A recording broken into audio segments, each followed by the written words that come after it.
welcome. Happy Thursday.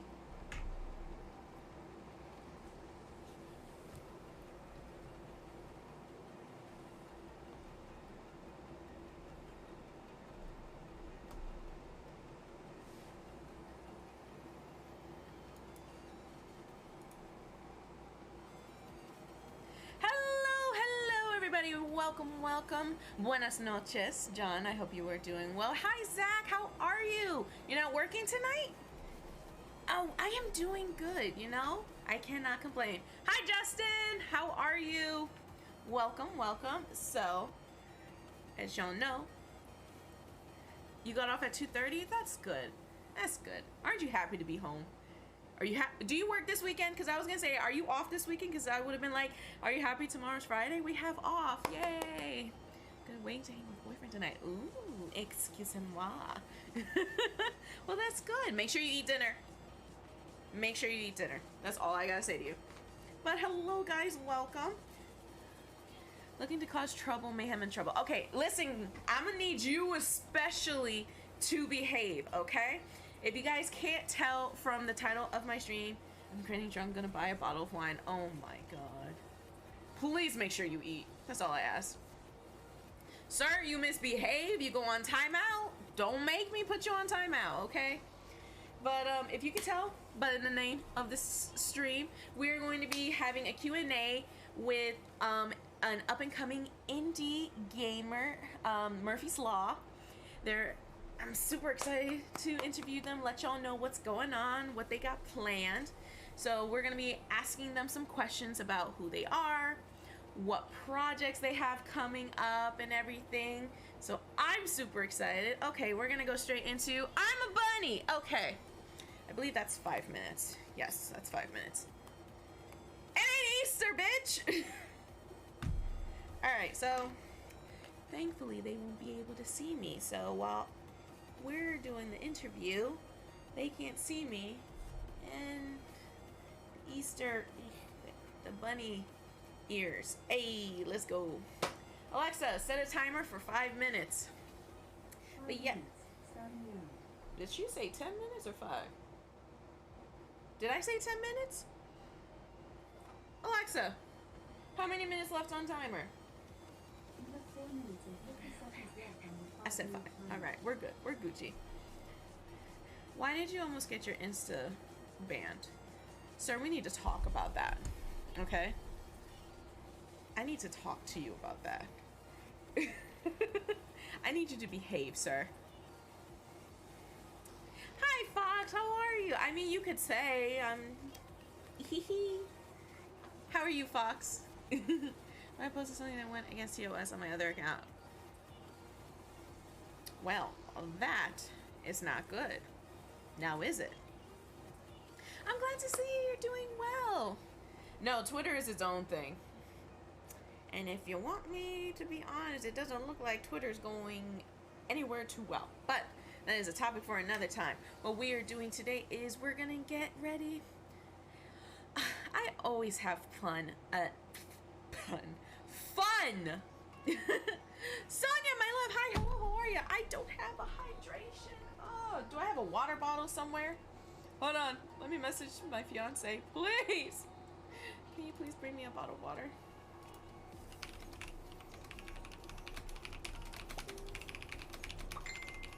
All right, so while I have that situated, but guys, we're getting ready. We're gonna do an all right, listen, I'm gonna be honest. This is a serious thing right now. I'm being dead serious, okay? I'm glad to hear you're surviving, Sonia. I love you so very much. Just know that you are an amazing individual, okay? I need you guys to take this seriously. I probably should have unchecked off the screen, but this is a serious thing. We are doing an interview with up-and-coming indie game company called Murphy's Law. All right, I need you to behave, be on your best behavior. Okay, we're gonna be asking them some questions for their up-and-coming project that they have on. Hello. Nope. Thank you. Hydration is here. Zach, you keep it up, you're gonna be put on timeout. I don't care. Silence. Actually, no. You know what? We're gonna do that. what we're gonna do, first of all, we're gonna redeem your points, CJ. We're not having that. Because I'm not gonna have it. FBI, open up!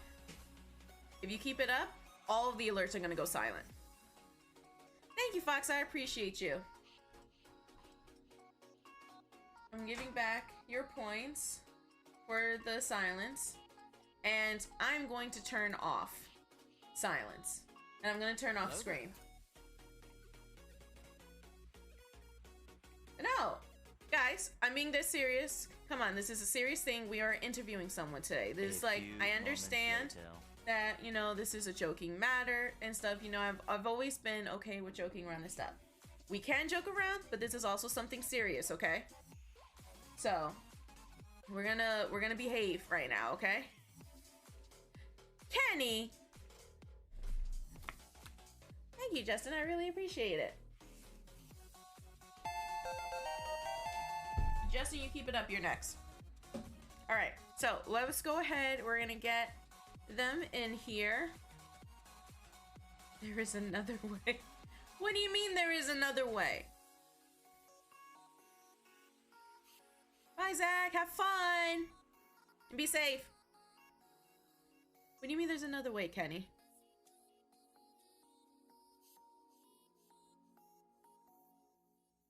Kenny, I need to know what the hell you're talking about. I'm gonna lower the volume a little bit.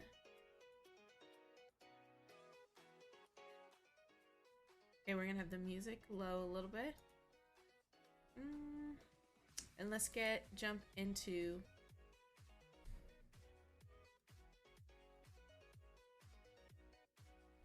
hey, how are you? Really, guys? Get out of here, Zach. Okay. We are going to get started right now.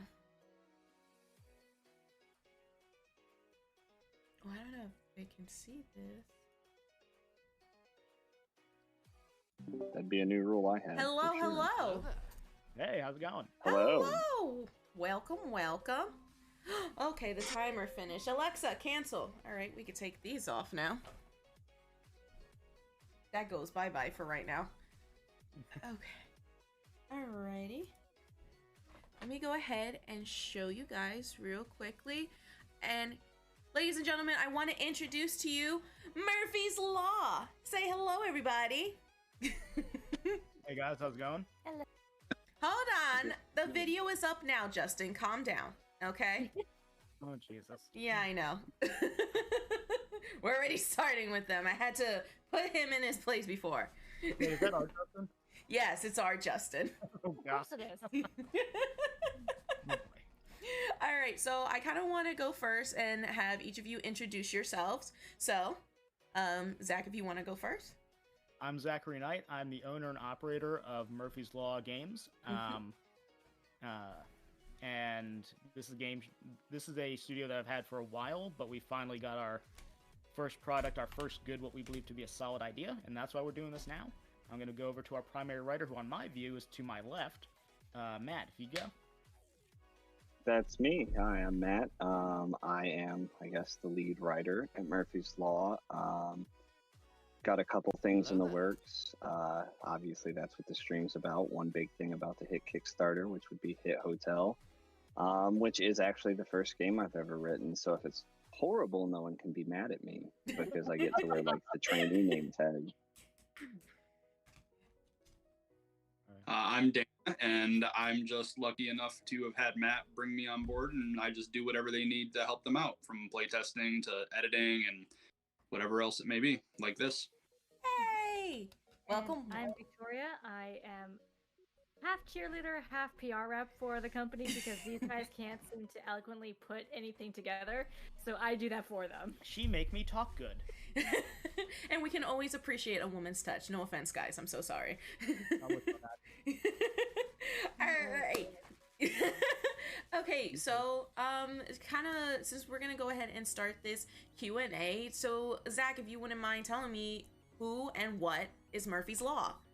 Okay, so Murphy's Law is an LLC company based out of Pennsylvania. And what we do is we're starting off with making tabletop games, though we do have our sights on eventually making electronic games as well. But for right now, we are making ideas that literally we all came together and were like, wow, this doesn't exist and I want to play this. How do we make it? And then we figure that out from there, with Matt usually taking lead because he's the most creative person I've met. And then we refine it into a idea that is able to be put into a book. Like, it's not something that, you know, the stereotypical, like, murder wall board where, like, 8,000 things are connected. Mm-hmm. It's something that anyone can pick up and go, oh, I've read this, I understand what to do. Oh, that's good, that's good. We love that. And so you were saying, I do apologize, that he was the writer, and what does Dan do? I'm sorry, I've everything. Everything else. He's our editor. He's our playtester. He really does. So this man is the best game runner I've ever met in my life.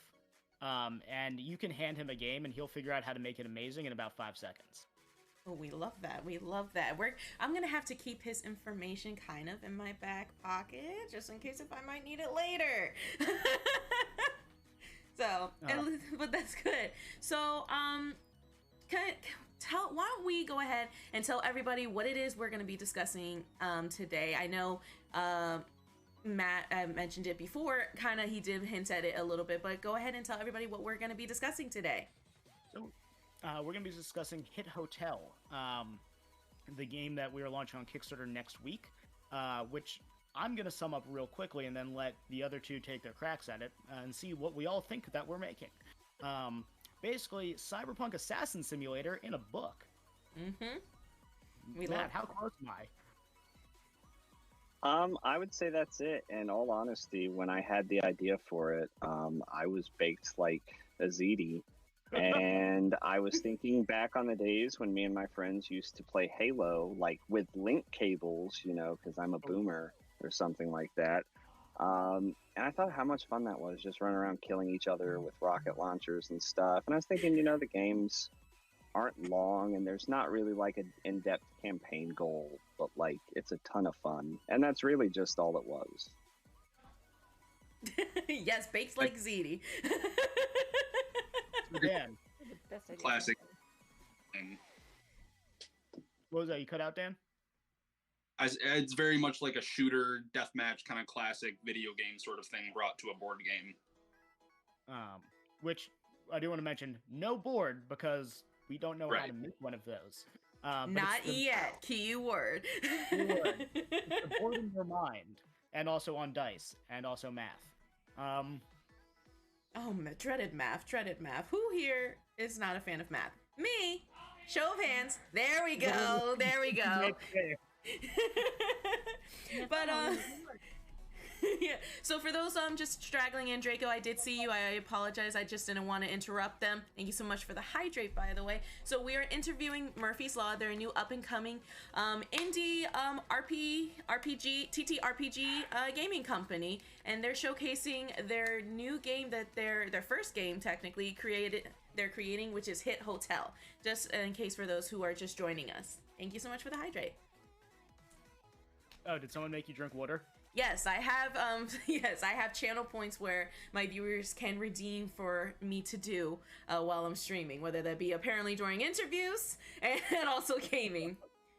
Maybe turn those off, but we'll work on that. We'll work on that. You know, this is our first interview, guys. There's gonna be a few bumps in the road. You know, give me some. I had to have a talk with them at the beginning of a stream because I also have an alert that says scream. So if you hear me scream out of fright, even though I told them to behave, I'm hoping, please guys, be respectful. As you know, we are interviewing. Please do not have me scream in these people's ears. That's all I ask. Oh, I love Turn that. the beats down a couple notches real quick. You know, just a little bit. Thank you so much for the posture check. I appreciate you because we need to have great posture here. Wait, do they also have you check your posture? Like, yes, I have a posture check. I remind me to teach you everything right now for streaming and what I do, at least for on my channel. Not everyone does this, but this is what I have for my channel. Huh? Like, can I get that for work when I'm like in front of my computer for 8 hours? I mean, if I you, can do that for you, there you go. She'll be the one to do it for you. Okay. So you were saying before that Hit Hotel is gonna be a video game that you guys are creating. It's not. Oh, Sonia has a question about the game. All right, we got our first question from chat. Sonia, what is your question? And just to make it easier, because I know there is a little bit of delay, if you guys have a question, try to put it all in one comment, just to that way I can read it to them. Okay. So let's just give them a minute or two just before they go ahead and answer. But just in case, why don't I go with just the next question? Just kind of we described what Hit Hotel is a video game. Like I said, is it an online game? It's not a tabletop game. I want to clarify that it is a tabletop game. It is not a video game. Not yet. Once we figure out how to code, it's all over for you bastards. But it is the best way I can describe it is there's no real set amount of people. When we originally playtested it before we got Dan to move out to actual human being groups, it was just Matthew testing it by himself. So we've confirmed you can run this by yourself if you want to, or with as many as what we call the hotel manager feels comfortable with. Mm-hmm. If that's like 20 people, first off, God bless you. 2, please seek help, and 3, you can do it. It's just gonna adjust the time of how things happen. But it's like Matt was saying, it's kind of like those. It's meant to be quick. The whole design behind this was quick. Most, if you know, tabletop RPG games take like 4 to 6 hours to play a session, and we took offense to that. Mostly Matt took offense to that. Matt really did take offense to that, so I'm gonna let him continue from here. Okay. I'll say yes, I took some level of offense to that, but it's not even that. I'm going to be completely honest. Like, the first time I played Dungeons and Dragons, I think I was 22, 23, and I went to a function that ended up being basically like a big guy sleepover, and the guy whose apartment it was at was like the group DM for everyone, so they roped me into a game of 3.5, and I'm too dumb for Dungeons and Dragons. Listen. We don't appreciate the self-deprecation here on this channel, okay? No, Tati, to explain 3.5, you think the math in 5e is bad? You haven't heard of THACO. It's worse for math. Also, someone else said in my chat, you are not too dumb for D&D. We're spreading positivity here. Although, to be fair, I have since befriended a god in D&D and, like, ruined, all the machinations of a very good DM, so maybe I'm not too dumb. But that was 5, so, and 5, like you said, a lot easier. Even beyond, whether I'm too dumb for it or not, a lot of it felt like homework. Like, building a level 3 character felt like trying to do the capstone assignment for an accounting class. And, like, there were, like, 17 books we were going through, and, like, oh, well, if you do and it's like, it was so much that I was like, I don't even, at this point, this is nothing against D&D. It's a wonderful game, and I hope people keep playing it and enjoying it in all its many forms. But for me, it was like, if I play a game, I want to turn my brain off, and this requires way too much brain activation. So I really, when I started setting out to write my first game, my big thing was, I want this to be as math light and as rules light as possible, where there's still a structure, but you can basically read the book very quickly, the entirety, of the reference document, and be like, oh yeah, I know completely how to play this game.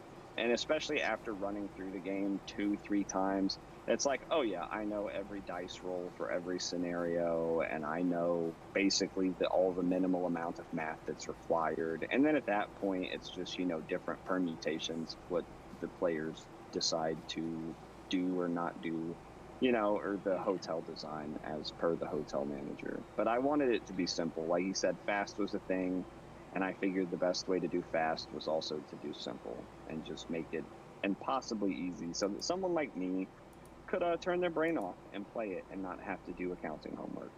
which we love around here because, no offense, we hate math. Just to come back to one of my viewers' questions, they wanted to know, so it's a book TTRPG, is it a physical release or online? They also asked if it was worldwide, but not yet, maybe, you know, So we're being positive. To answer that, since I literally just set up the Kickstarter for this and got it approved last night, there are tiers that are physical. We have PDF, softcover, hardcover, and a leatherback edition.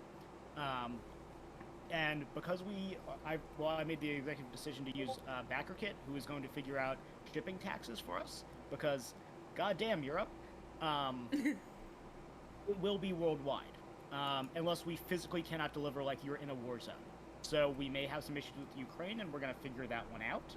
But until we run into that problem, which I'm hoping isn't a problem, yes, it is worldwide. You may pay some more on shipping, because we are calculating that at the time of shipment through BackerKit. Sonia would like to say she apologizes on behalf of Europe. And guys, for those who are coming in, like I said, what you can do, I do have all of their infos, at least for Murphy's Law, and a link to their Kickstarter. What you can do is, I'm gonna actually go ahead and do it for you.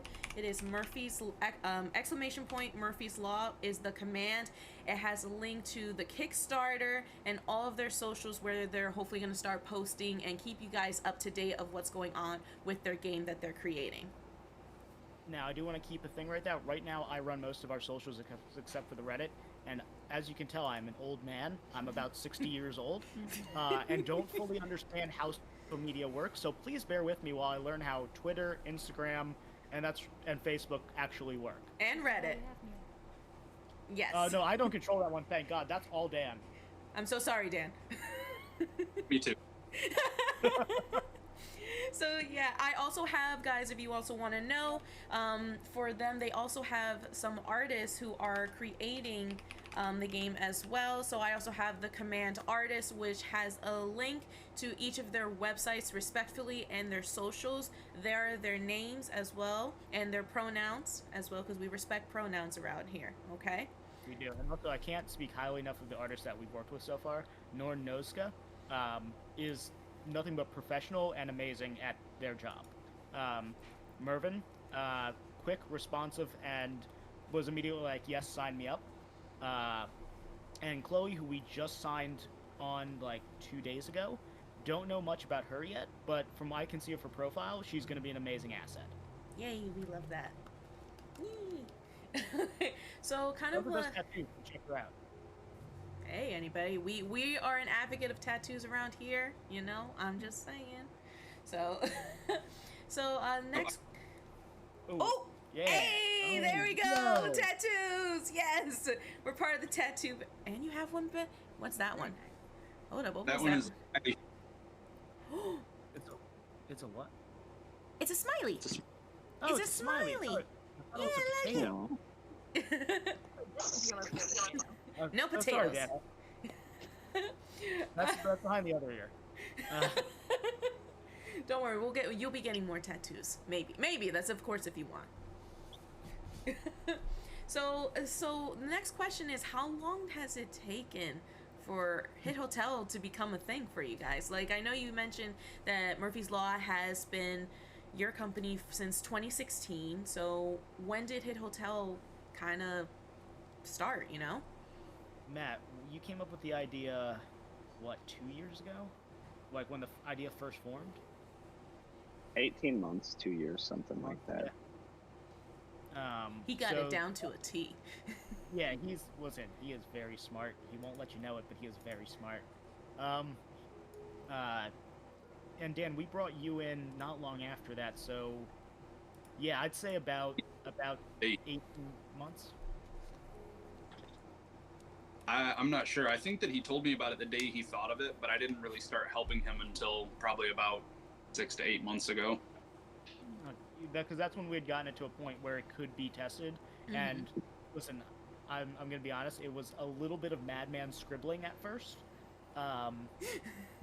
Just throwing ideas at a and wall, seeing what sticks. and that's both. That's like I am absolutely not blaming Matt for any of that. That was a lot of me going, well, what about this, and making it a lot more complicated than it had to be. And Oh, Matt would be no. like, no, rules light, come back over here, buddy. Wait, hold up. Matt was the voice of reason, not you. Aki, you've known me for many Now years. all of our secrets are out. I know, right? I personally know you, so yes, that's why I'm also like shocked by this. Listen, I'm never the voice of reason. Dan, what was that? I saw you put your hand up like that. I said sometimes he's the voice of reason. Sometimes the Oh, voice okay. of reason. I can agree to that. Oh my god. Oh wait, hold on. Here we go. Oh, do we have another question? Yes. Oh, thank you so much for the hydrate. Anybody else who would also like to hydrate? Well, I'm gonna Hydrate Yeah, or I dihydrate? just did, but we'll. You got a 2-for-1 on that deal. I know. Exactly. There you go. You both get caffeine and water. Oh dear God. Nope, and that's going to what? Nope. Oh, okay. You have to give her. Married life, folks. By the way. I just steal all his stuff. Unfortunately, but you know what? That's what happens when you get, you have a partner. What's theirs is yours, and what's yours is yours. There you go. All right. So, next question.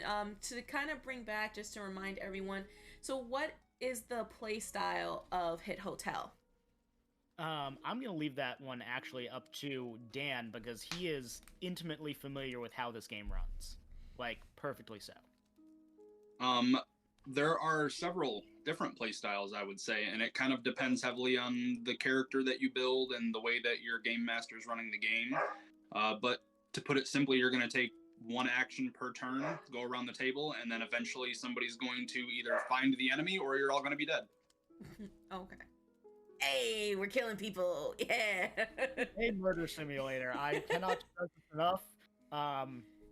We really wanted it to be like it's only as graphic as your hotel manager lets it be. Yes. I really do want to stress that enough that like we didn't write into the rules like it has to be like this. In fact, if you'll notice, once you guys see the documents up when we play tomorrow, you will notice that a lot of it says up to HM discretion, which means we are leaving it up to you to know the people at your table and understand what they are comfortable with. So yeah, guys, that's why this stream is technically a 2-day event. Today's kind of, Q&A. We asked the creators about the game, and tomorrow's stream is going to be, we're actually going to play it so you guys can see, if this is something you really want to get into and support on Kickstarter. Once again, if you want to get the link to their Kickstarter, like I said, here's the link right now for Murphy's Law and also as well as their socials. Hi, Maisie, my love. Who knows how many days are in February? Because I swear to God, I don't know. I thought 28. It was 29. No, that's a leap year, sweetie. That's a leap year. So it launches February 28th. So yes, so make sure you have those notification bells on for that Kickstarter if you want to be able to support it and see what's coming up for the game. All right, so just to get back to you, Dan, I know you had brought up depending on who you play. So who are we, the people, going to be playing in this game? Well, everybody's going to take on the role of an assassin or a hitman, if you prefer that term. And there are several different archetypes, which are your classes. And all that's going to determine is the loadout that you have access to, essentially. You'll be able to pick from a huge variety of these boosts that include like weapons and gear and things like that.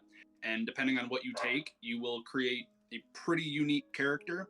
I've tested it out and tried to build a bunch of different types of people. And I mean, you can make straight up Batman if that's what you want to be. You can be, just like Agent 47 or John Wick or whoever you want to be.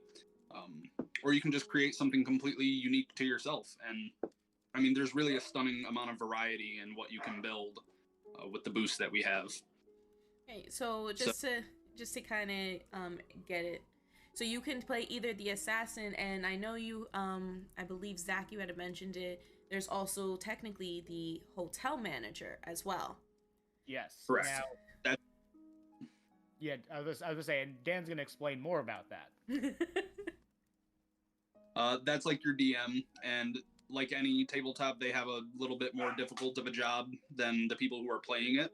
And they, like he said, it's DM discretion on most things in the book, so it's going to be very different, I think. I foresee a lot of different experiences with Hit Hotel. And when we play it, I'm hoping that I can show some of the ideas that I've just thrown forth in my previous playtesting sessions and kind of give people an idea of, you know, what's possible, what you can throw in, what you can get away with.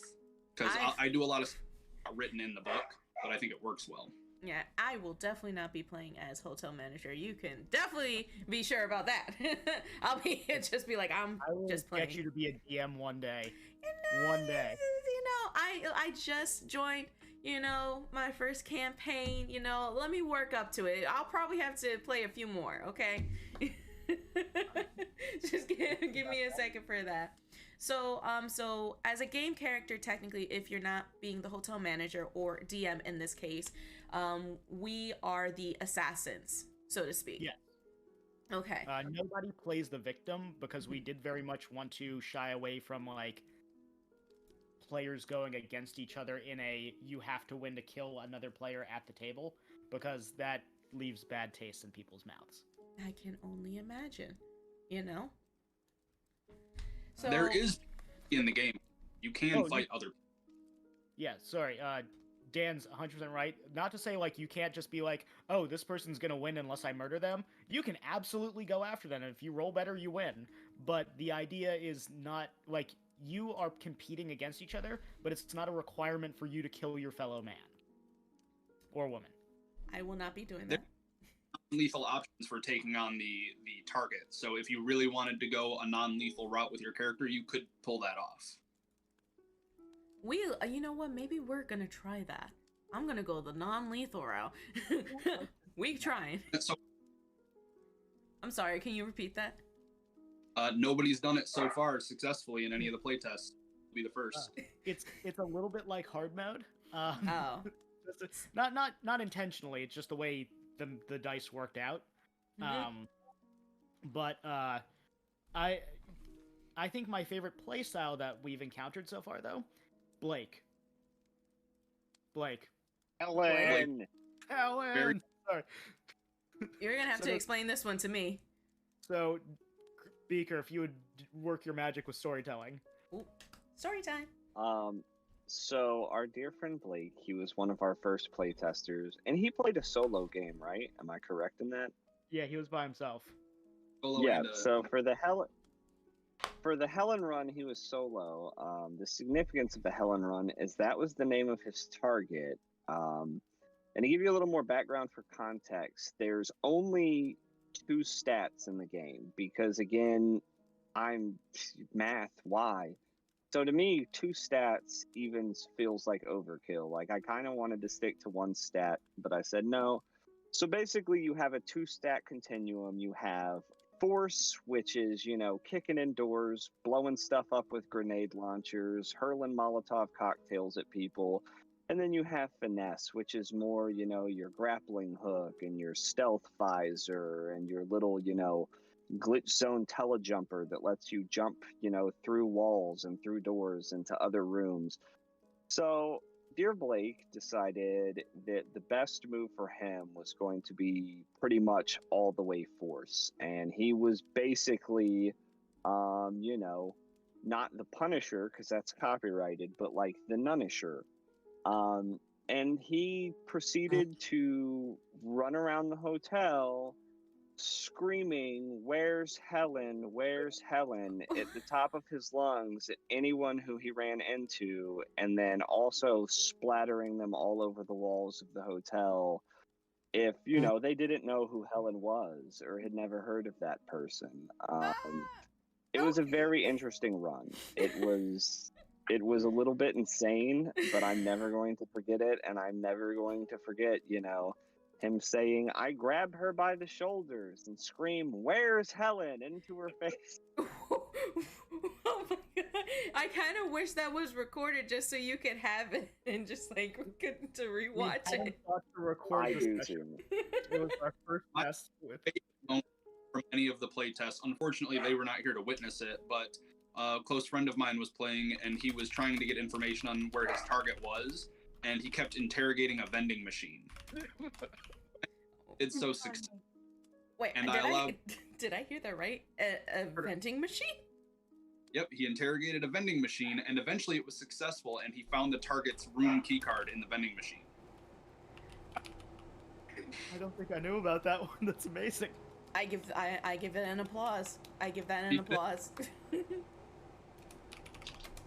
Okay. Hi, Dragon. So, just in case if you missed it, we are interviewing. Sorry, I have get a little tongue-tied. We are interviewing Murphy's Law, an upcoming indie gaming company, and they're talking about their new game that they're creating, Hit Hotel.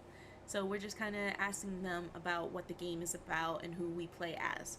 So that's kind of what you just came into. If you want, please make sure to support them and go ahead and follow them on their socials. If I could learn how to spell, because apparently the Lord said no. Listen, spelling is hard. Listen, I should be good with spelling. With as much as my mother made me study, I should have spelling down to a T. Listen, I'm always an English professor, and I still can't spell definitely. Really? I don't know how. I know that I know most of it, but I don't know the middle bit. Every time I try, it just comes out as defiantly. Like, no, that's not right. Well, that sums you up, though. Yeah. You know what? The one other word I will never forget, not to, before we get sidetracked, there's one word I would always remember how to spell, and that's beautiful. And if anybody knows why. Barry. Yeah, beautiful. Yes, exactly. From God Almighty, we love him. You know, we respect him. Oh, actually, I don't know that one. What?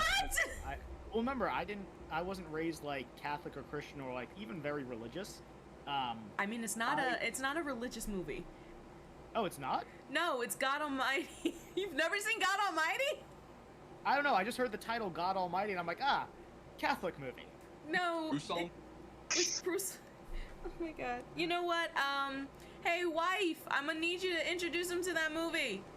Will do. Thank you. It's okay. Just for you to understand. In the movie, the main character goes, he said it is a beautiful morning. So that's actually, that was his. I just have a very good English professor. You know, well, that's your mom. So hey, that's my mom. So there you go. Remember, assassin is just sin with twice the ass. Dragon. We've talked about this. Oh my God, that's accurate. No, that's much better than I thought. I always remembered it. So how I always remembered assassin was assassin from the original word, and then just removing the H. You see, I think that's just you, sweetie. It is just me. You know what? You get an applause for that, sir. I give you an applause. And if you were wondering who said that, that was Torian. Okay. Love you, Torian. Hey, buddy.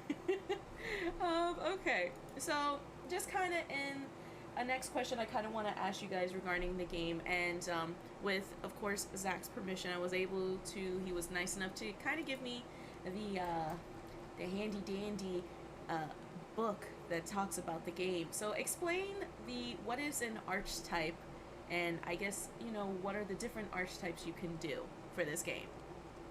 Beaker, I'm going to let you go for that. I'm going to pawn that off on Dan, actually. Okay, listen, Dan, you're in trouble because I don't know. Do not pawn it off to me, sir. Okay. We're not going in a circle here. There is the Flash, the Torminator, the Predator, the Eraser, and one more. It's named after your brother. The Hunter.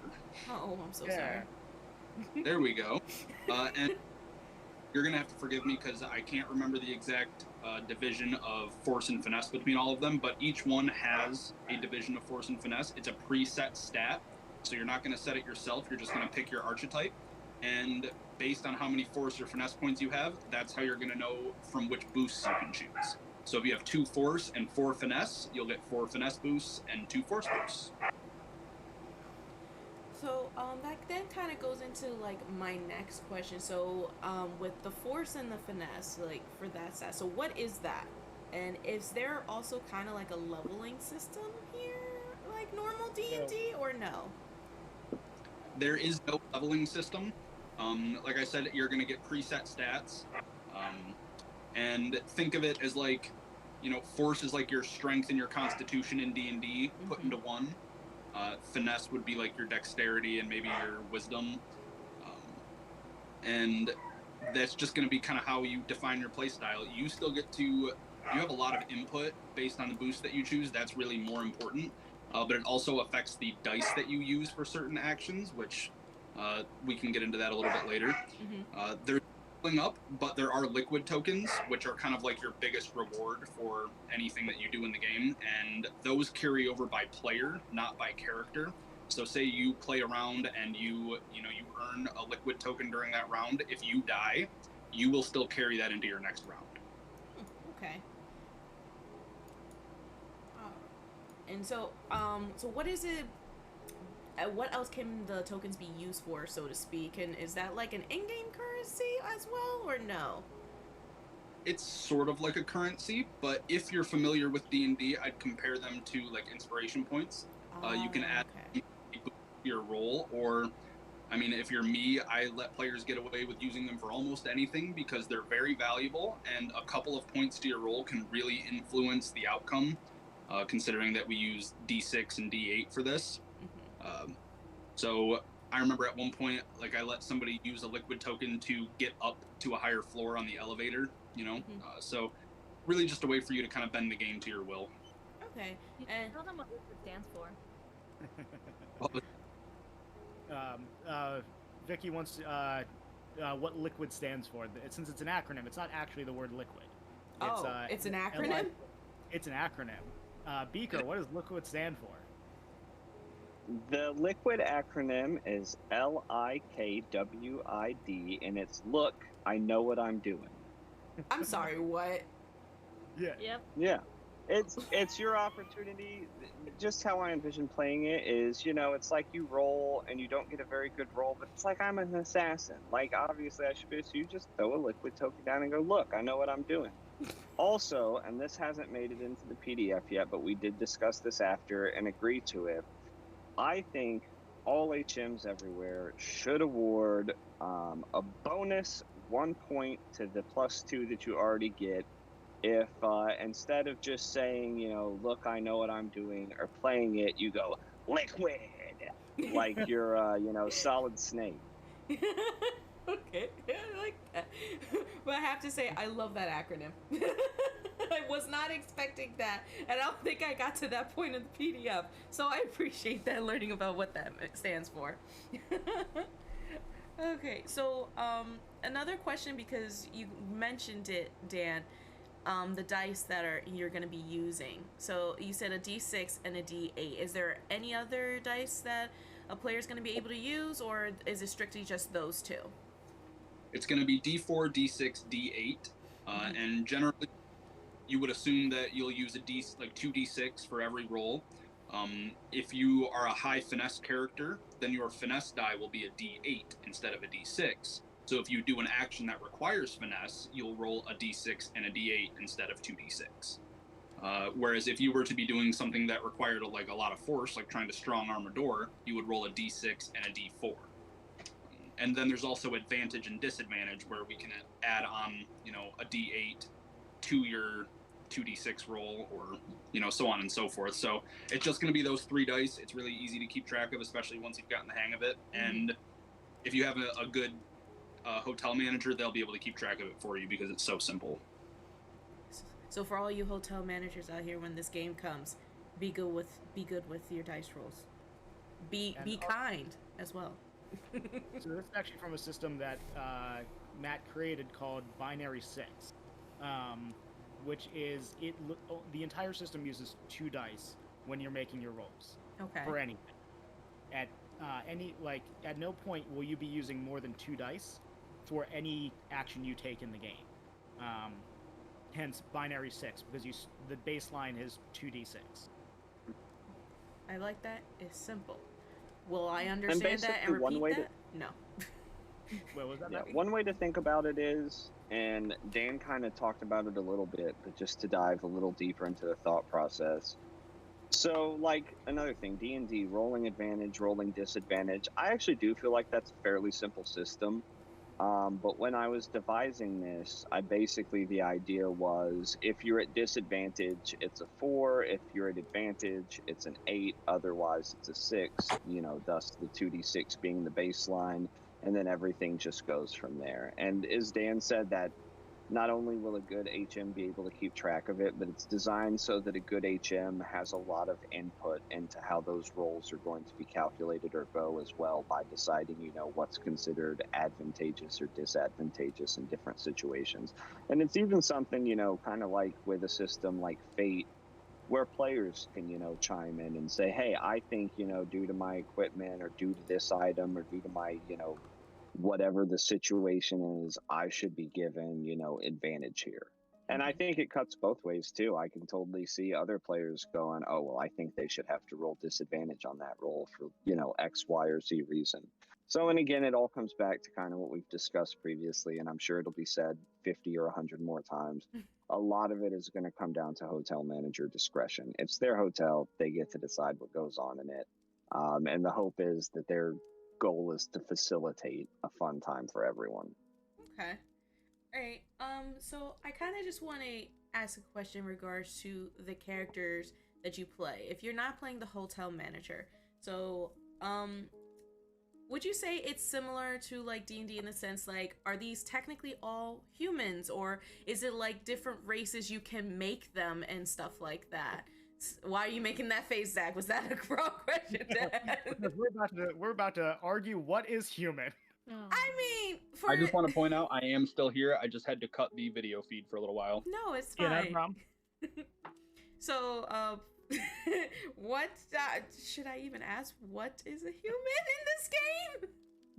So easier to say there's no defined races. You can kind of just play that by ear. You are whatever you choose to be. This is a cyberpunk universe, God knows how far in the future. You're inside a hotel the size of, 6 city blocks? Mm-hmm. And you're partly made of metal, or not. Who's to say what you are? When you say, my flash is blank, you're telling us what your flash assassin looks like. Okay. If they're an elf, cool, we now have elves in the game. At no point really should anyone be like, no, you can't be an elf, there's humans only here, because that's dumb. Okay. It's whatever the player comes up with, that's what races are in the hotel. And the HM will absorb that as like, okay, cool, I now can throw out some NPCs that are elves. Okay, alrighty. And here's my stats or anything. No, there's no impact to stat or anything like that Okay. based on race or what creature you are. okay. You get to be who you want to be for free. But half robot is what I'm getting Sure. the sense of. I mean, I would prefer half robot. I'm a huge fan of the cyberpunk genre and of people being robots, but that's a whole nother conversation. Maybe we'll be able to talk about that later. We'll see. We'll see where it goes. So, kind of a next question. I know you said is taking place in the future, and it's a very cyber futuristic game. But people want to know: is there and can there be magic in the game? So I'm going to say this because that's a great question that I don't think I have the answer to, but I'm going to say my favorite quote by Arthur C. Clarke: any sufficiently advanced technology is indistinguishable from magic. And then I'm going to pass it off to Matt. Oh, we're passing it off again. I will piggyback on that. I don't think there's a ton to be said right now, but I do know me and Dan have talked about, and we've also, I don't think as much we've brought it to Zach's attention, but there is definitely been bandied about the idea of potentially including like a magic expansion later that really fleshes out more of a magic system to go alongside the tech and the guns and the gear. And there's another thing I probably can't get too far into, but actually our first exploration of that ended up pairing off into a whole nother game that we're also currently developing, that hopefully will be finished by the end of this year, but we'll see about that one. Oh, we got, what's this? We hear many projects coming to fruition here. Oh, well, we have 8 projects in the burner right now? Something yeah, like we have that. eight projects on the Like that. burner. We've planned out launch sequences based on when they'll be done. Mm-hmm. We're not going to talk about too much about them or their names until we have those trademarked, Mm-hmm. just for business reasons. But we do have multiple and very different games in the works. We don't plan to be like most of the major companies where once they have their thing, they stick with it. We Mm-hmm. plan to be more like Free League.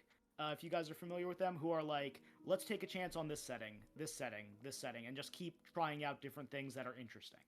Ooh, exciting, exciting. And to give a tiny bit more on that, but hopefully not to spoil too much or give anything major away, just to kind of give some credence to the idea that we're trying to branch out and do different things.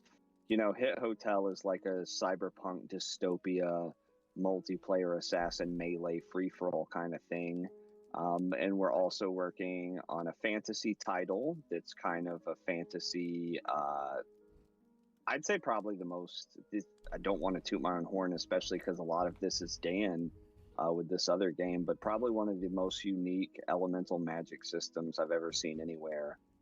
Again, I don't really get any credit for that. That's mostly Dan. We also have something I believe in the zombie apocalypse genre probably coming out, as well as a Cold War era kind of military thing that we're working on, and several others as well, that are all just in very different genres and settings. I really agree with Zach. I think the big thing was, Bethesda and all these companies are great when they find their wheelhouse and that kind of thing, but I don't ever want to.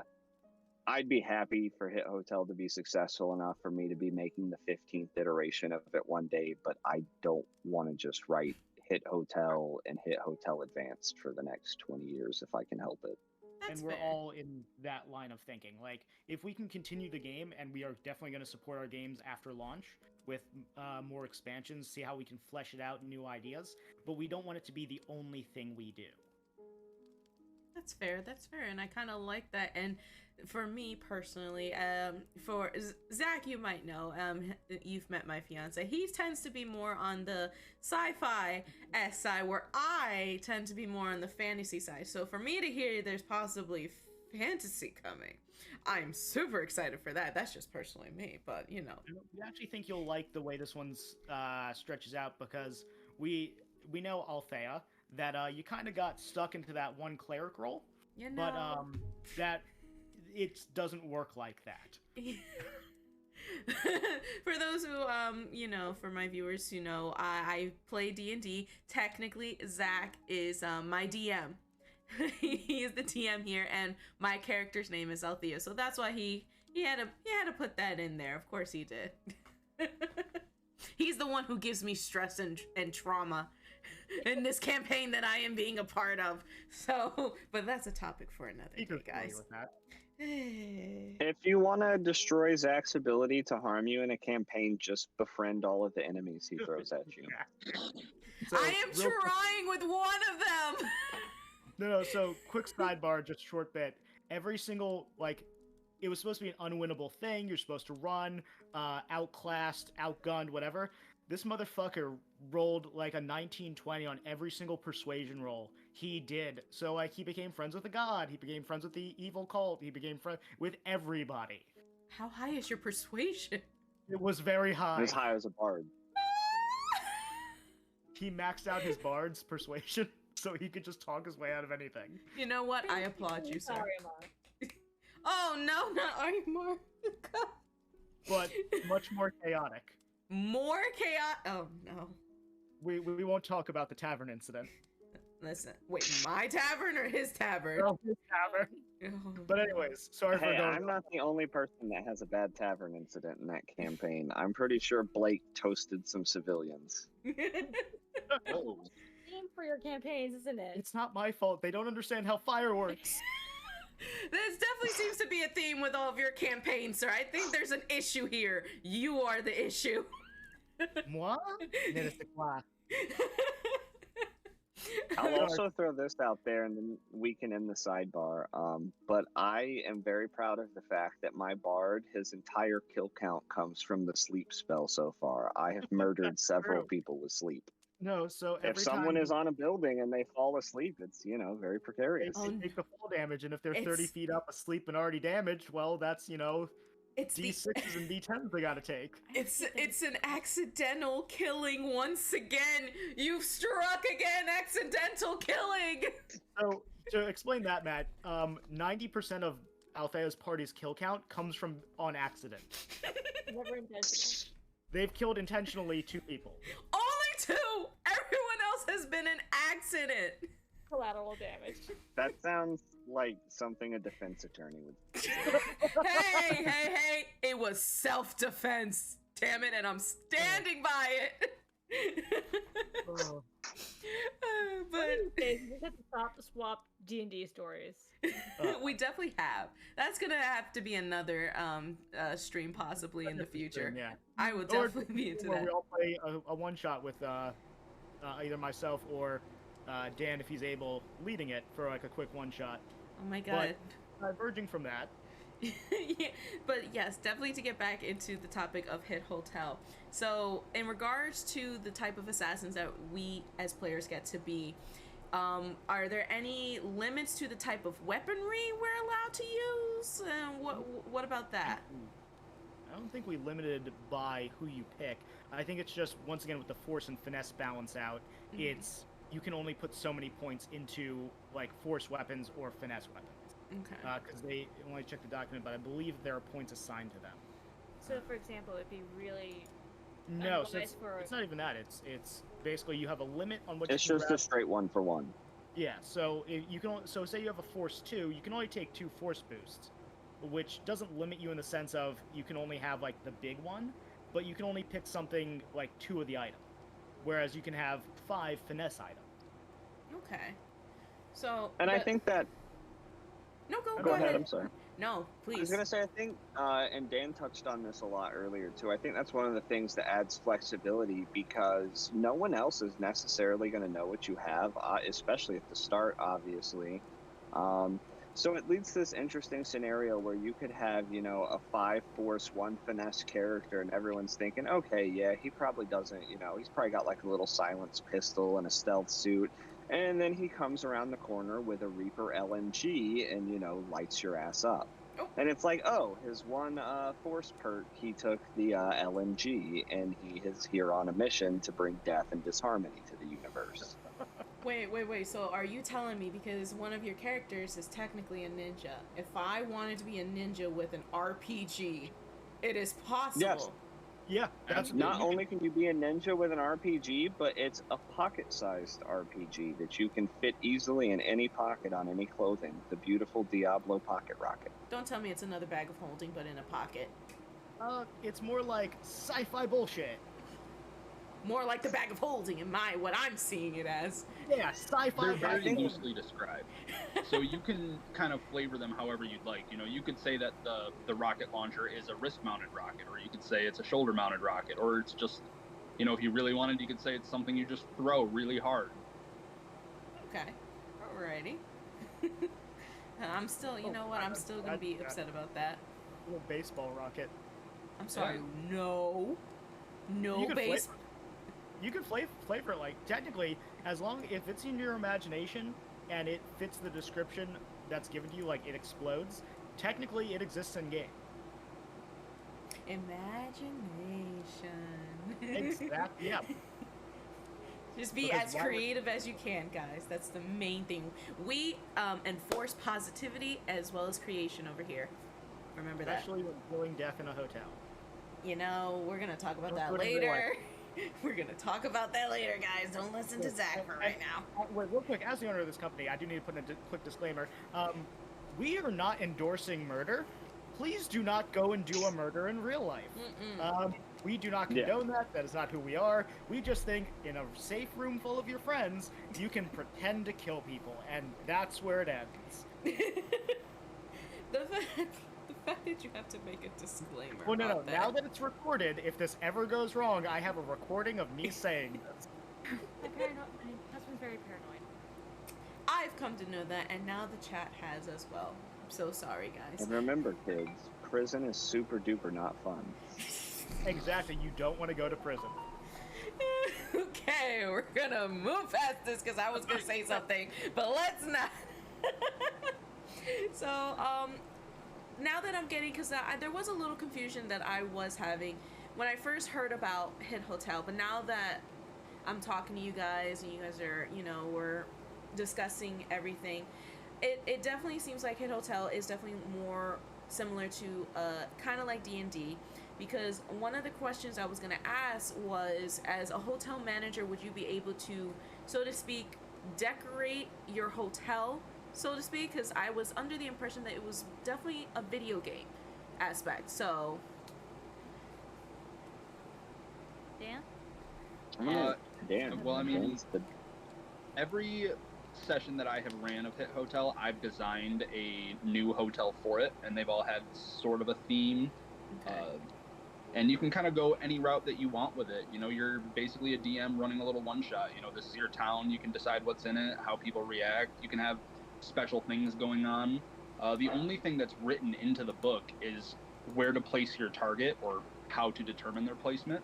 Okay. And beyond that, you can do anything that you want with it. You can have a big festival taking place. You can have it overridden with gang members or anything like that. Oh my, that sounds dangerous. Okay. Not the gang members. Okay. Alrighty.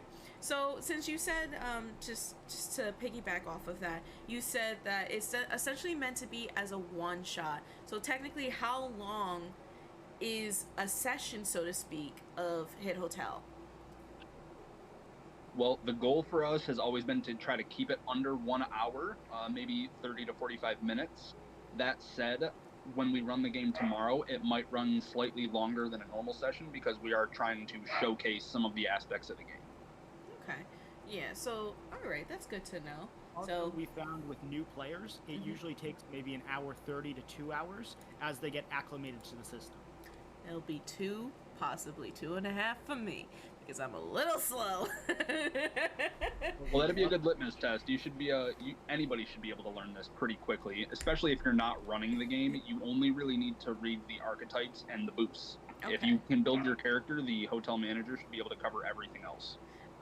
Alright, so should I, in the sense of, since it is also somewhat similar to D&D, do I have to come up with a backstory for my character? I mean, you don't have to, but if you want to, go for it. Okay. I wouldn't recommend it. You wouldn't? I wouldn't recommend getting too attached, is all, There we go.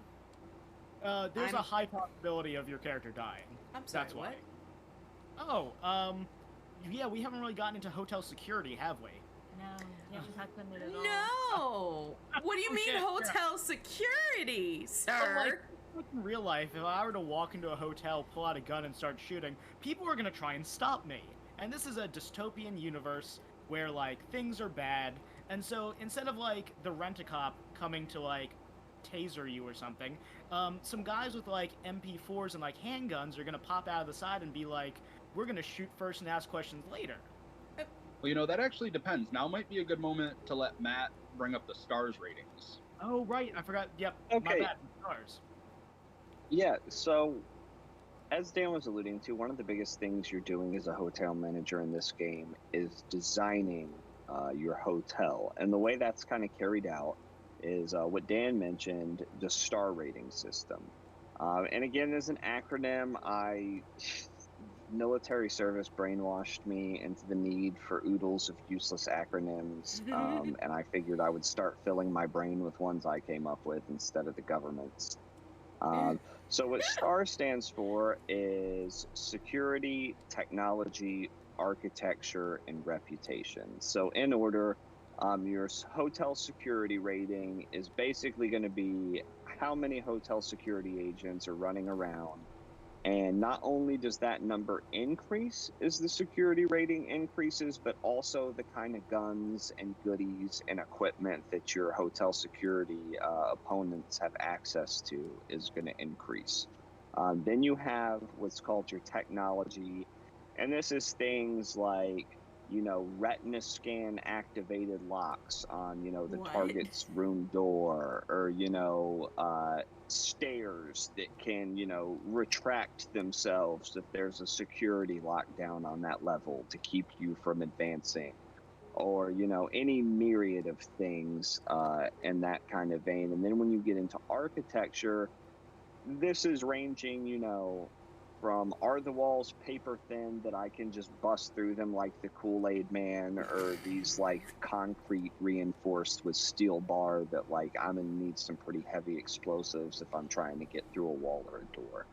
And the way it basically works is you have a set number of points that you get to spend on your security technology and architecture stats, and that's going to determine different levels of roles and things. Like I said, different levels of gear that security has, the amount of security agents, all those sort of things. And then ultimately what that's going to culminate in is your reputation score, which is the R.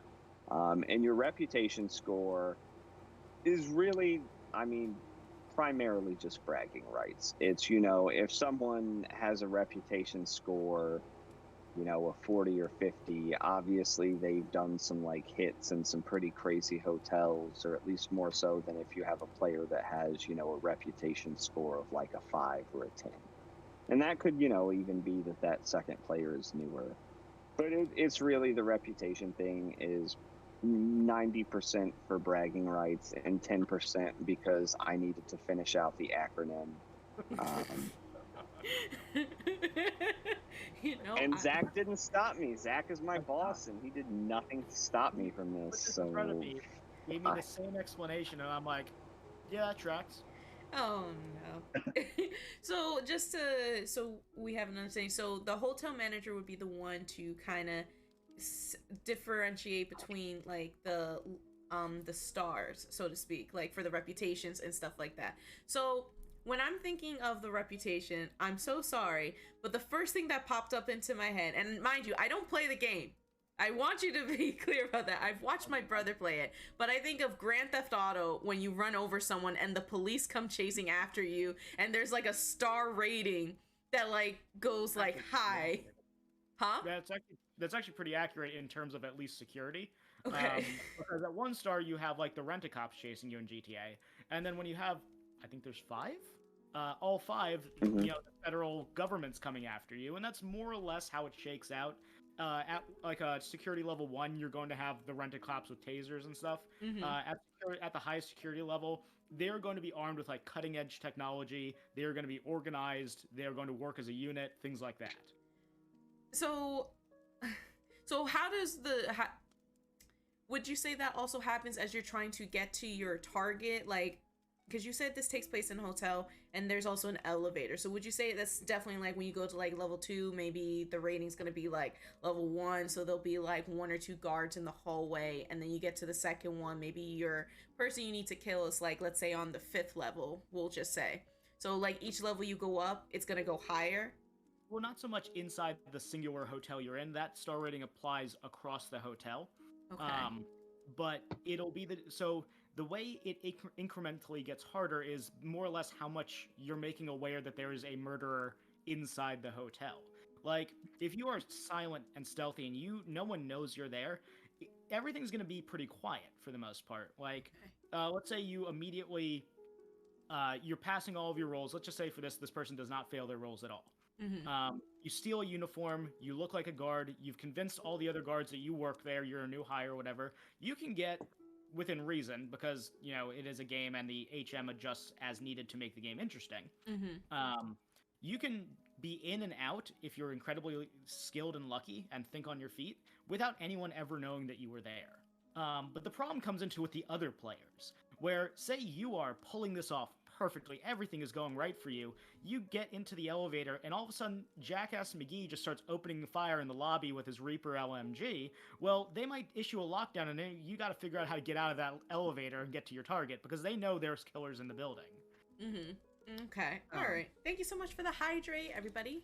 Hydrate or dihydrate? No coffee. No coffee, dang it. I will say the star system really allows for a lot of versatility, and it's kind of the hotel manager's version of choosing their boost. They don't lay out specific things that are going to be present in every hotel. Like if you have 5 technology, for example, Mhm. it's not always going to be all of the same technology in the hotel. That just means that the hotel manager can kind of get as obtuse as they want with it. Okay. Alrighty. And the next question I kind of have, because you're given the mission of trying, you get a hit.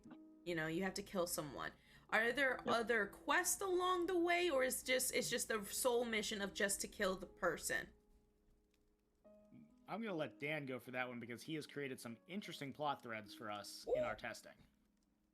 Well, the main goal of every game is kill the target. Okay. If you can kill the target and get out, then you succeed.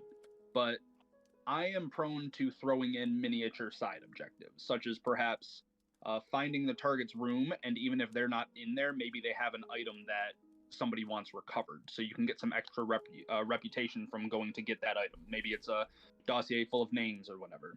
And then say you get that item and you escape without killing the target, you will still gain the reputation from completing that side objective.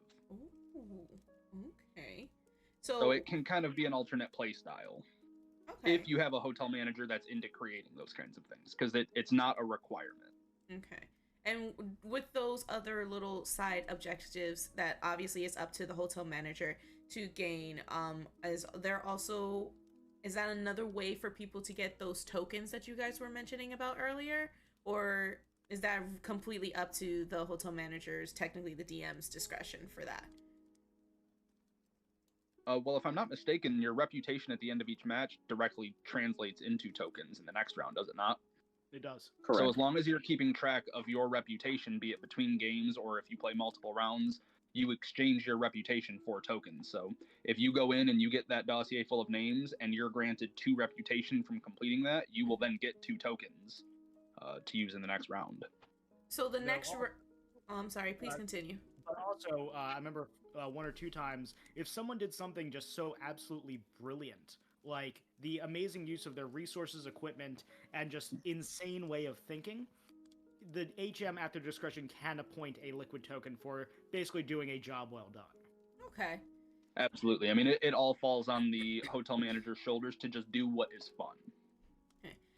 And just to kind of get it, so for me to at least understand, you mentioned the first round, and then there being a second round. So when you mean by rounds, that's, I guess, how many rounds until you kill your target, so to speak? Like, Well, what do you mean by the no, rounds? I meant like completing a hotel run and then starting another game. If you're Oh, playing okay. this and you're experienced with it, you should be able to run through it pretty quickly. So if you wanted to play multiple rounds, then that would definitely be on the table, and it could still be much shorter than an average tabletop session. But otherwise, you would be more than welcome to just keep track of your reputation and then get together with your friends next month and play it again and be like, oh, I had 5 reputations, so I get this many tokens, you know? Okay. Well, that's good to know. And I know we brought it up earlier before, but you mentioned when you first play tested this was technically can be a single player game, but it is also the more people to play, the more fun it is, also the more chaotic as well. Yes. That's not necessarily true. It does get a lot more chaotic with more players, but some of our solo play sessions were actually incredibly fun. Okay, so in solo player, meaning it's you and obviously the hotel manager as well. Correct. Okay. Correct. Sorry, I forgot to clarify that when I first told you about this. When I say solo, I don't mean like You yourself and that's it. like people are familiar with the game 1,000 Year Vampire, where it is literally one human being playing the game. Okay. It's not like that type of solo. It's someone running the game and a singular person playing it. Okay. Alright, and So minimum 2 people. So minimum 2 people. Okay. I guess would be the way to put it. Okay, minimum 2. There can be a 1, and there can technically be more. So what would you say would be kind of like a cutoff of how many people? Because I know, like, in the sense of D&D, you know, for us, for our campaign, we have about 6 to 7 people, which from what you have explicitly told me, that's kind of not unheard of, but it's definitely very stressful for a DM to keep track of everything. Well, I mean, it's imagine trying to keep, especially with a game like D&D, which is very rich on details. Mm-hmm. Try to keep track of 7 to 8 people's details along with your own story and how those all interact with each other. Yeah. And it's well, I like the challenge, but also, as you know, with many times when I go, and this person, someone look up what their name is. It's hard to keep track of all of the details, especially if your players keep going, hey, what's your name to every person they meet. You know what? You made me this way. I have to question everybody I meet because I know sooner or later you're gonna turn one of those people into either the BBEG or they're gonna have some importance later on. Damn it. What? Yes, you. Profit this with trust. But a reasonable amount of people, I'd say 4 to 5, not Okay. including the HM, makes for a good, chaotic, fun round. Okay. But as stated earlier, as many as the HM thinks that they can keep a handle of, and I would say it's higher than like your average D&D session because of how simplified it is. Okay. Alrighty. The only thing to really Well, keep in mind is that the hotel manager, they don't have to keep detailed notes, but they do, if they want to run it well, they're going to have to keep notes every round because they need to be keeping track of who is on which floor. Mm-hmm. And if you forget to do that once or twice, that can really become a little irritating to figure out. So it's really simple, and you could have as many people as you want as long as the hotel manager can remember to keep track of that player's information for their own records. And Beaker, I know you said you wanted to say something. Yeah, I was going to say another thing. And again, to reiterate what Zach was talking about, you don't have to initiate PvP. But if I would say probably with the size hotels are in the game, for what the standard is, again, this is another thing that the HM can absolutely change if they want. But with this standard, if you had more than 6 players, I would say it's a pretty easy bet that at least 2 of them will have died within the first 6 or 7 rounds. And if not, I mean, I can definitely see games and loadouts and player sets where that won't happen.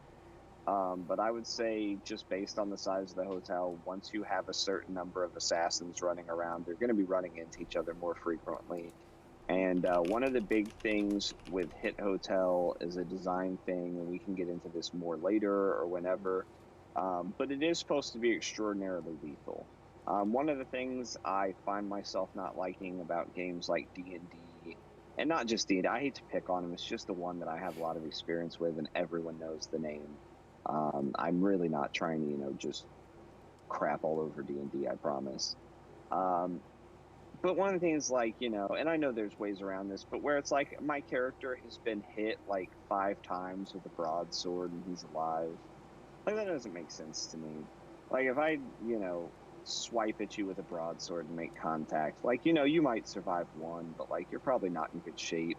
And certainly not, I can't just hack at you and hack at you and hack at you. And you're like, oh, yeah, just use a healing spell or something. So in Hit Hotel, being that a lot of the weapons are guns and things of that nature, the stats are built so that, if Dan's character comes around the corner with a 500 hand cannon and has the drop on you and puts 3 rounds into you at close range, you're probably dead.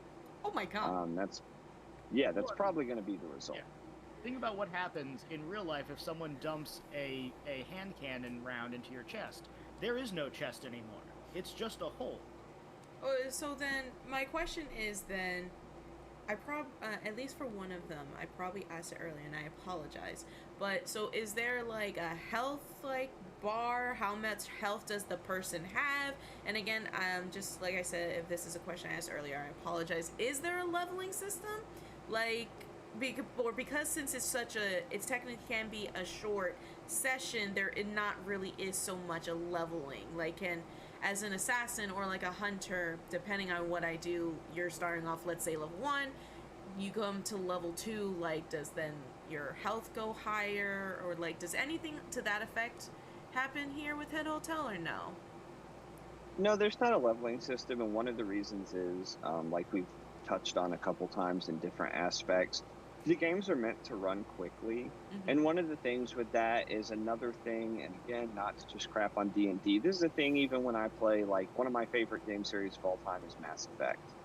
But one of the things that happens to me every time I play Mass Effect is no matter what class I pick at the beginning of the game, halfway through the game or like 2/3 into the game, I'm like, I'd really like to play as a different class. Like, I've had fun with this, but I'd like to be able to just play something else. And I don't want to start my game over, and I don't want to lose all my progress, and I don't want to, like, undo all this stuff. But, like, I don't really want to play as this class right now. And in Hit Hotel, if you don't like the class you're playing, it's fine, because the game will probably be over in 20 to 30 minutes, and you can roll up a completely different class. Also, another thing we've done, and this isn't something you have to do by the rules. We've used this rule and not used it for certain players in the same game. We had a game where a player died really early on, kind of due to a little bit of a gameplay mistake that they literally could not have predicted. There was no way they could have known it was going to play out that way. It's so easy to make a character in Hit Hotel that they had a new character to jump in the next time it would have been their turn in the turn order. And so they just rolled up a new character, and they're like, okay, well, when it's my turn again, like, it's going to be this character, and we're just going to keep going from there. And in that same game, I had a character die, and I was like, no, that was, you know, a good death. I feel good about how things went. I'm going to sit the rest of this one out and just kind of watch everyone else do their thing and see what's going to, you know, play out. So there's not That like... is saying a lot. I'm sorry, go ahead. No, so there's not like a, so to speak, a revive or like function then to it. If you're dead, you're dead. Well, I mean, think about the situation. So, I will say this real quick. There is actually a boost that will give a character a revive. That is a boost you can take. It only works once, and it doesn't get you back up to full health. You got to figure that part out on your own. But there is a boost you can take that does function as a one-time revive. So, in terms of like being revived outside of that, think of the situation you're in. All the other players around you are your, not adversaries, but they're your direct competition.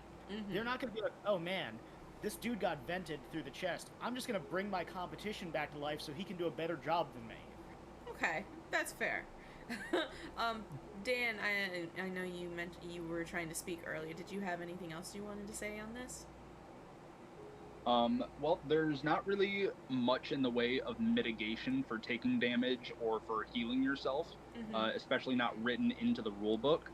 But when I've run all of my playtests, I've included other random items that I've just thought of that I thought fit decently well within the build of the game. So one of which was like, I think I gave somebody a syringe that they could use to heal themselves a D6 health, which is substantial given that everybody's got such a low health pool. So there's just, once again, it's a DM discretion kind of thing. Any good DM, I think, would add flavor to the world and to the hotel. And we do have an item, not an item, but a suggestion of items to find within the hotel itself. One of them being, and I'm going to throw in the owner's disclaimer again, know the drug laws of your state. We do not endorse drug use if it's illegal in your state. If it's legal, who knows? But if it's illegal in your state, please don't do it. But like drugs that you find in people's hotel rooms, because, you know, people use drugs in this world and in our world. And some of them heal you, and some of them don't. And some of them we have you roll random effects because you're taking random drugs in a nightstand. That you just happen to find in someone else's room while you're hunting your target. You open the door and you're like, I'll take these pills, and you find out what happens the hard way. I think we actually do have one drug that just like drops you to 0 health. Like you took like an overdose of pills and you just drop because you shouldn't be eating random pills. So and things like that are why I suggested not getting too attached to your characters, because it's all, you're meant to have fun, and sometimes you fail, sometimes you die, but if you understand the rules, you should be able to jump right back into the game, and it shouldn't really affect you. And in some cases, it could even be a good thing because they won't be looking for you anymore. Fair. I apologize. Matt, you had mentioned earlier, because when you play Mass Effect, you know, as you're playing a character, you get tired of playing that class. So, in Hit Hotel, before, let's say your character has killed someone, can someone technically change their archetype mid-game, or no, you're kind of like set with that? I would say that in most cases you would probably be set with it, but again, this is going to be one of those things that if an HM wanted to allow it, and that's the big thing. Like, I think anything, and Dan has touched on this, and I think Zach has also touched on it a couple times. The big thing for all of us and for me is I want people to have fun at the table. And if the HM has to throw out 80% of the stuff I wrote for people to have fun, I don't care. I just want them to have fun. Like, I'm not going to show up at your house and be like, you violated the sanctity of the rules of Hit Hotel and you will answer to me now. So it's one of those things. I wouldn't see you doing it again. My thinking with it was, if I don't like the character, this game probably isn't going to last more than a half hour. If that's enough time for me to get disenchanted with this character, whatever, oh well, in 20 or 30 minutes, I'll be rolling a completely new one. And like I said, it can even happen within the game. Maybe your HM says, well, I'm not just going to let you change your character, but hey, if your character dies, obviously you have to create a new one, and if they have all different boosts and stats, that's fine. And riding the elevator up to the 20th floor and jumping off generally can achieve that end. So I'm sorry. Do with that information what you will. We are not condoning yeah, jumping off a building. No. Hey, God damn it. In the game. So, real quick, owner's disclaimer, please don't commit suicide. There are helplines to reach you. We'll put those up later. I actually do have some links for that for my stream. Real quick. Well, didn't think I was going to have to use them here, but yeah, you never know with us. Apparently with you. On the hotel thing, you may notice when you see our Kickstarter that we include a D20 in our dice set, and that's because the D20 is what you use to determine stuff on the HM side, like the hotel size. You roll a D20, times it by, what was it, 4? Or something like that, and that's the amount of floors you have. Hotel size is actually more so set. When you're rolling the D20s, it's really just determining what room and what floor of the hotel room the target is going to be at. We created like a 400-floor hotel. I'm sorry, what? Right, yeah. So in early playtesting, you'll find this funny, we had 2 D20, you rolled those and times it by something to create a mega hotel. And we realized that the game takes really long and 99% of what you're doing is going up and down floors. And that didn't work too well, so we scrapped that mechanic. I like that. Thank you for scrapping it, because I'll be damned if I have to go up to the 400th floor to kill somebody and then only to go back down. Hey, they actually went down to the 20th. All right, here I go. And it's just like that did happen in our first playtest. Oh my god. Yeah. That was a good time. Just a thing going back and forth up this elevator. It's just like, what, we're just gonna make it at most 20. There you go. We also increased the movement speed because of that playtest. Well, one person's only action in that entire playtest was to ride the elevator up. That's a damn shame. I'm so sorry. I feel bad for that player. It was a learning experience, though. You know what? That's true. So the game is much better now. This is true. The game is much better, and you guys are proud of it, and now it's gonna be coming into fruition. Like, that's exciting. You know what I mean? I know earlier you kind of mentioned it. Zach, you mentioned it briefly, I believe. And so, is there an easy mode or hard mode to playing Hit Hotel? No, yes, there is, even though there's not an official one. It's called talking to your HM beforehand and saying, like, hey, listen, I've had a hard day at work. Can you please not punish me too hard? So wait, we can actually ask our players that? Or, hold up, why can't D&D be like that? I'd be reporting to him. I'd be reporting to you, Zach. I'd be like, listen, I had a rough day. Can you please go easy on me? D&D is very much like, I mean, listen, you always can, and I can be like, all right, I can change some things about this, but you never have. I didn't know that was an option. How am I gonna answer something that's not an option? Congratulations. I swear to God. And especially for me, like I said, this is my first campaign. Again. I think it's going pretty well. No one's died yet. That's not canon. Except for all the Okay, people to they be fair, in the accidentally killed. non-canon session, like 3 of you died, but that's fine. It's non-canon. It was a one-off. Thank God it was a one-off. Yeah, because you died pretty hard. Cheat. She's our druid. By an accident of another player. To be fair, I baited Red, and I knew he'd take that bait. Yes. Anyways, moving on from that, because we don't talk about Bruno. Oh God, I love Bruno. So, just to kind of tie this whole questionnaire up together, because I'm running out of questions for me, myself, and I, as they say. So, you guys mentioned that the Kickstarter of the game is going to be coming out February 28th. When are you hoping for the actual game to be out? So, I have the answers for that. And so, assuming, and I have a good feeling that we'll get funded.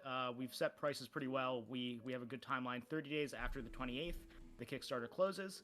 And then 1 year and 2 months after that, it should be in your hands. And now that seems like a long time, but most Kickstarters do take about a year. Main reason for our delay is because we don't want to rush the artists. We have 3 wonderful artists that are working with us. And I personally, as the husband to an artist, will be damned if I'm like, no, you need to rush and put out shoddy work and like be stressed and get sick over our game. We want them to have a healthy timeline where they can do art at a reasonable pace. And once it's in that, the printer will take about, I already have a printer lined up. We have a deal set up. We have a quote set up. It will take about 1 to 2 weeks for them to be printed, shipped out. Bluebonnet Graphics, who I forgot to mention, but Bluebonnet Graphic Design is doing our dice, our key cards, and our liquid tokens. They're going to be physical items as part of the Kickstarter. All of them have custom graphics on them. The coins are designed by me, but they're going to be brushed up by my artist wife because I am not an artist. We have dice. Each one has a custom highest. It is going to be a double H's on the highest number and blood spatter on the lowest number. We have pre-generated hotels if you just want to run something quick. We have 3 key cards, 1 to each hotel, that is going to have custom art on it as well. They are all made with high-quality PVC plastic. They are durable. They are thicker than average to make sure that they don't get broken. And actually, if you go to Bluebonnet's TikTok, you can watch them prototyping our dice. Yeah. It was a very interesting thing to watch from an owner perspective, because the email I got was, first off, it was, what is a D4, a D8, and a D20? Is that the D&D dice? And then once I explained to them, yes, those are in fact the D&D dice, they're like, cool, we're going to find out if we can actually do something with this. And they went to their shop, and you can see this on TikTok from 2 months ago, I believe, of them trying to figure out how to print on those dice. And it was very interesting from my side to see the vendor at work.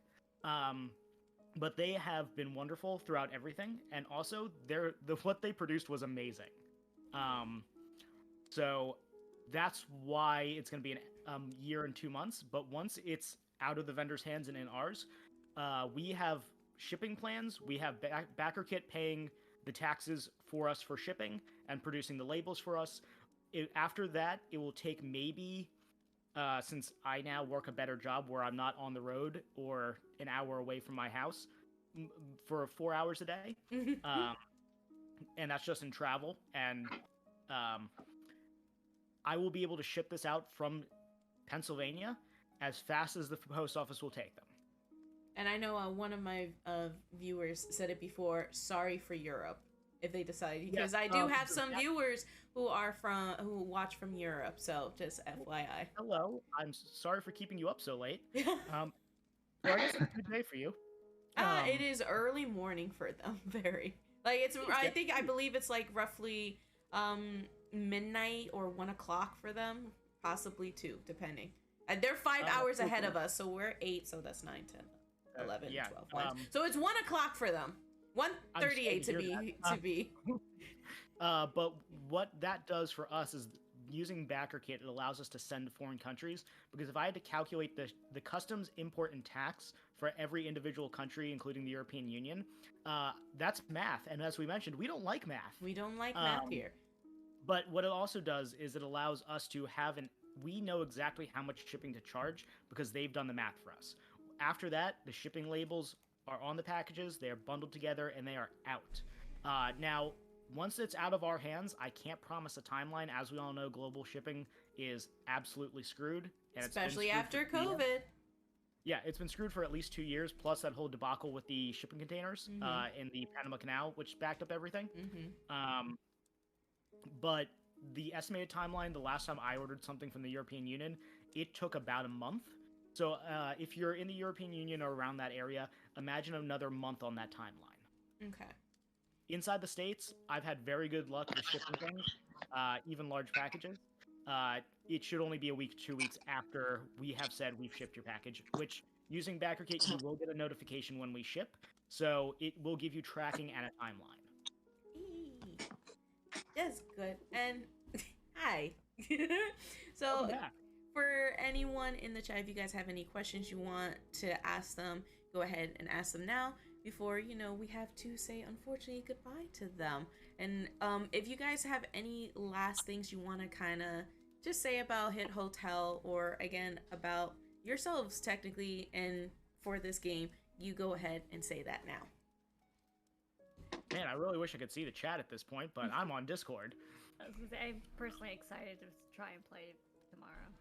No, that's right. It's going to be your first time playing, isn't it? Yeah, we'll get to play together. Even though she's my wife, she's a recent hire to Murphy's Law. I've heard all the ramblings about it in the background, but I've never really delved into it until this past. And let's not forget the wedding time. So to explain that while we're waiting for questions, I was at one of my friends that I grew up with's wedding while they were running one of the final playtests before we copyrighted. And so I had an earpiece in at the wedding, listening to the playtest going while I was trying to get to a quiet area, listening to them run the game, and then give feedback as we were going. Oh no. So in case there's any doubt of what a passion project it is for all of us. They're still married, by the way. It's a wonderful wedding. It was very nice. But yeah, well, you know what? Some of us wanted to know about that since you were obviously busy. Yeah, no, listen, they very much love each other. Match made in heaven. It's wonderful. It was also a hell of a wedding. She works a very, very high-end job, and so it was what was it? Pulled out all the stops. All the stops were there were pulled. 10 different hors d'oeuvre stations? Oh, and entree nice stations. ones, too. Yeah. But we have done so much playtesting on this that I am positive if you break it, it's because you are obviously smarter than we are. This system, based on the way it is, should not be possible to be broken in a way that makes it unenjoyable.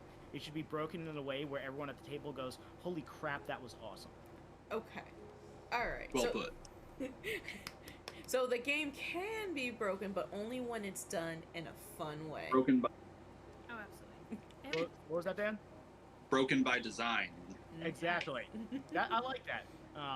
Keeping Very that. much broken by design. Put that on a shirt. What was the thing Carmen did?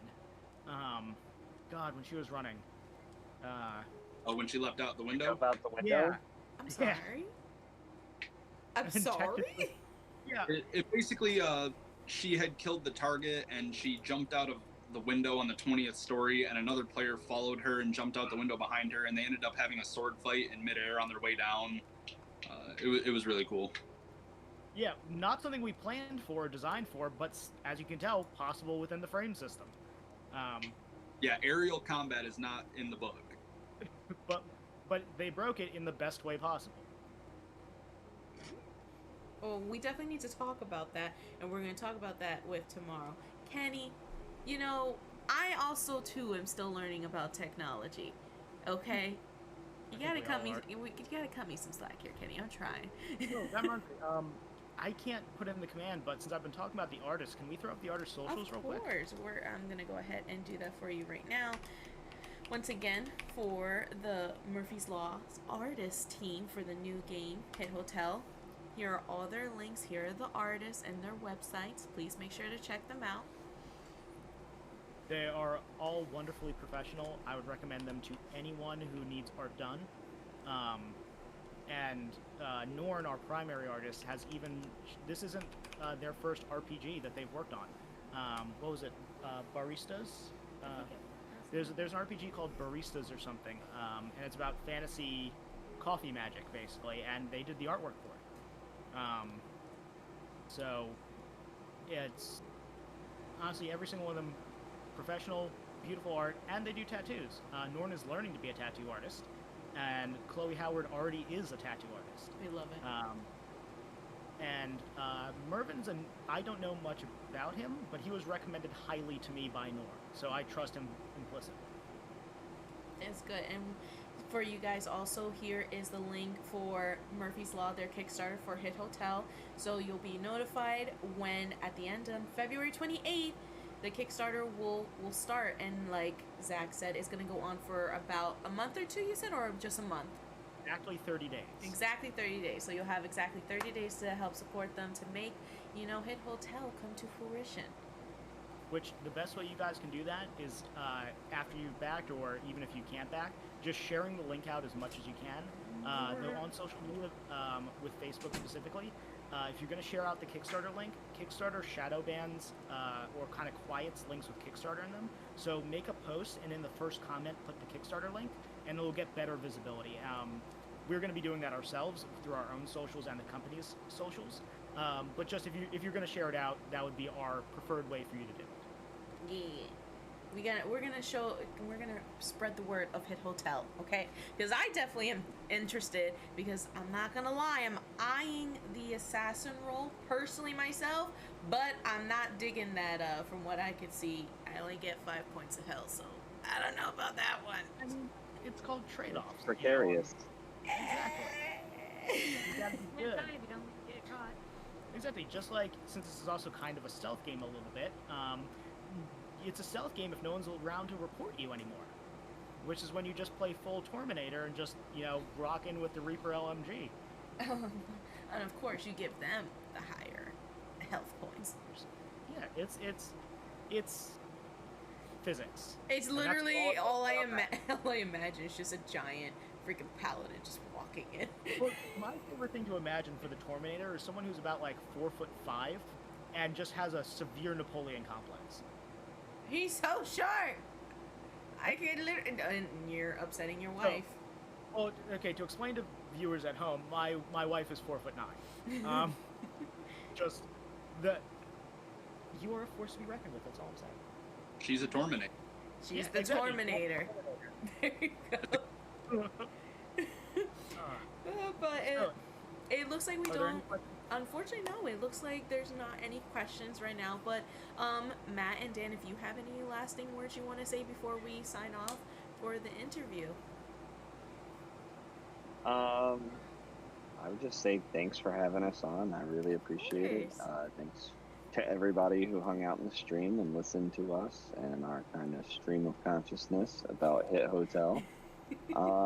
Also, I have some other social media outside of MLG. If anyone is interested in finding obscure music, check me out at the Department of Obscure Music on TikTok. I haven't been posting daily in a while, but there are almost 500 artists currently on there, and as soon as some stuff settles down with some other game development and a new day job I recently started, we're going to be getting more content put up as far as that goes. Oh, exciting. It really is wonderful. You've got wonderful taste. Oh, I'm going to have to give you a follow, good sir. I did not know about this. I will be yelling at Zach later for that. Do not worry. Okay, Dan, you can pick up your mic. I would just like to say we've been hyping up our artist, and if you guys want to see the artwork, it's up on the social medias right now. Yee! Which, like I said, links are down below for the artists individually and also for Murphy's Law and Hit Hotel and their socials as well. And hopefully this doesn't give too much away. Maybe Zach will punch me in the face after. But just to reiterate, Dan already has another game that's ready to start testing. So be looking forward to that coming out soon. And I think it's fantastic. It's actually even more rules-light than Hit Hotel, if that can be believed by anyone. And I'm hoping to get to be part of the first test batch, and hopefully that happens very soon. He's like, I want to play I'm very excited. I do.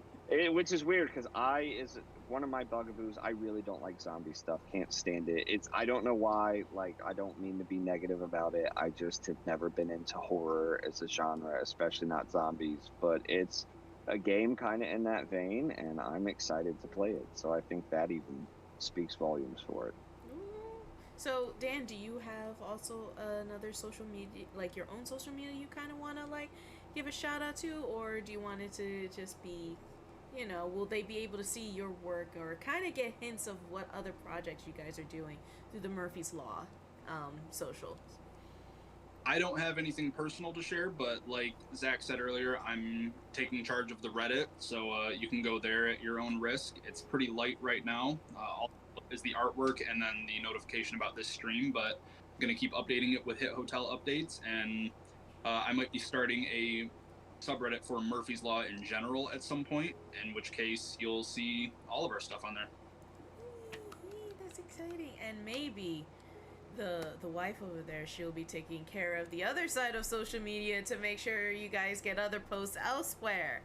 Make sure guys, when you go and you see their posts, just give a shout out for thank you, wife. I need you to put that in the comments. Say thank you, wife, for the update. Just letting it be a thing there. But that's gonna be a quote now for your company. Thank you, wife. That's actually our subtitle. It's Murphy's Law. Thank you, wife. I love that. Well, guys, I appreciate you being here and definitely, you know, showcasing your stream and also technically, you know, your guys' debut. I'm looking forward to definitely playtesting the game tomorrow. I'm super excited. And we're excited too. We will see you guys all at 7 p.m. EST. Beaker, you're not going to be stuck in traffic, right? Because I don't want to hear those expletives again. You scared me. Wait, what was that? Wait, your mic cut. Your mic cut out. Said I'm gonna find a way to leave work early. Today I worked through lunch, so I could leave an hour early. It'll be fine. I'll just do the same thing tomorrow. I'll pray for you, my friend. At some point. Well, I enjoyed once again having this interview, and I hope you guys enjoy the rest of your night, though. Same. You have a wonderful. Thank you for having us. Of course. Bye.